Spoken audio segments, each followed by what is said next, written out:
everybody, and welcome back to Pentapyramid Radio Station. I'm Orion. And I'm Iris. And we're back with you today for another deep dive, this time into an idea that I think a lot of us as leaders really struggle with. Right. It's this idea of balancing enforcement and empathy when you're in a leadership role. Yeah, you need to kind of have both, right? But how do you balance that? How do you know when to use one versus the other? I know this is something that I've personally struggled with a lot in my career. I'm really excited to kind of dig into this with you today. So, Orion, where should we get started with this? As a leader, you need to enforce standards. Right. There has to be structure, there has to be fairness, and you've got to make sure that people are, meeting deadlines and doing what they need to do. Right. But at the same time, if you're only focused on that enforcement side, you end up missing out on the empathy piece. And that's so important for building trust and connection with your team.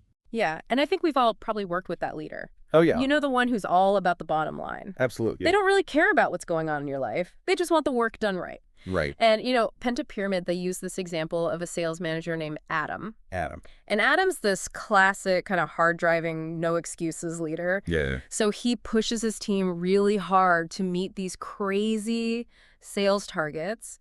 And at first, things seem great, numbers are up, the team's hitting their goals.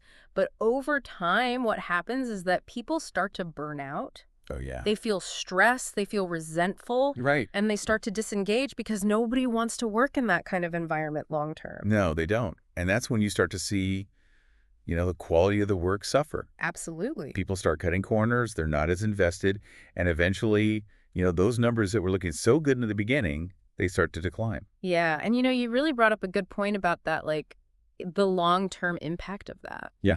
Because, Adam might see some results at first, but ultimately that kind of approach, it's not sustainable. Right. It creates a toxic culture, Yeah. and it really undermines the team's long-term success.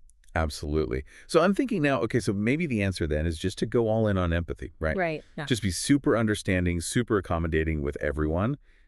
Is that the solution? Well, it sounds tempting. Right. Who doesn't want to be the cool and understanding boss? But Pentapyramid, they offer this really great counterexample. Okay. So they talk about this team leader named Sarah, and she's basically the opposite of Adam. Okay. So she's all about empathy. She's always there to listen to her team's problems. She's super flexible with deadlines. She wants everyone to feel happy and supported.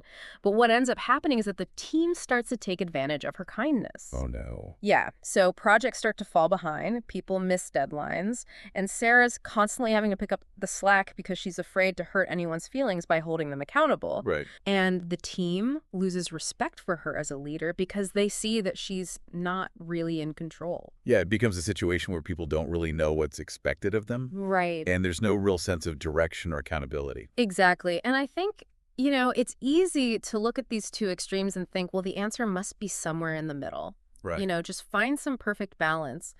But Pentapyramid actually argues that it's not that simple. And I think this quote from them really gets to the heart of it. They say, neither extreme works. So true. And they really emphasize this idea of intentional leadership. Intentional leadership. Yeah. So it's not about finding this kind of static middle ground. No. It's about making a deliberate choice about when to lean into enforcement and when to lean into empathy. So when you're leading with intention, it's like you're always thinking about the impact your actions are going to have. Exactly. And you're choosing the approach that's going to be most effective in that particular situation. Right. And it's about understanding that, different situations call for different approaches. Yeah. And, I think back to that quote that we talked about earlier. The structure and the fuel. Yeah, they said structure keeps the train on the tracks, but empathy is the fuel that keeps it moving. Yeah, and I love that because it highlights how both are essential for success. Right. And the best leaders are the ones who can effectively blend both enforcement and empathy. It's about being firm but fair. Yes. You're enforcing standards, but you're doing it in a way that shows that you care about your team members as people. Right. And you're not afraid to have those tough conversations when you need to. Right. But you're also there to support them when they're struggling. So let's say, for example, an employee misses a deadline because of a family emergency. Right. How do you approach that situation as a leader who's trying to balance both of these things? Well, I think the first step is to acknowledge the situation and offer your support.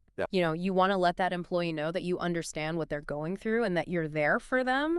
But at the same time, you also need to maintain those standards of accountability. Right. So, maybe you work with them to adjust the deadline, or you help them to figure out a way to manage their workload so that something like this doesn't happen again in the future. Yeah, and I think the key is that you're doing all of this with empathy. Yes. You're not just saying, well, you missed the deadline, too bad. Right. You're approaching the situation with understanding. Yeah. And you're working together to find a solution. Exactly. And I think that's what Pentapyramid is getting at. It's about leading with both fairness and care. So as we wrap up here, I think the biggest takeaway for me is this idea of intentional leadership. Yes. Really thinking about the impact your actions are going to have and choosing the approach that's going to be most effective in each situation. Right. And always asking yourself, am I leading with both fairness and care? And I think that's a question all of us should be asking ourselves, regardless of what kind of leadership role we're in. Yeah, absolutely. So what do you think? What are your thoughts on this idea of balancing enforcement and empathy? We'd love to hear your thoughts and experiences. So leave a comment below and let us know. And be sure to subscribe to Pentapyramid Radio Station for more deep dives into the ideas that matter. We'll see you next time.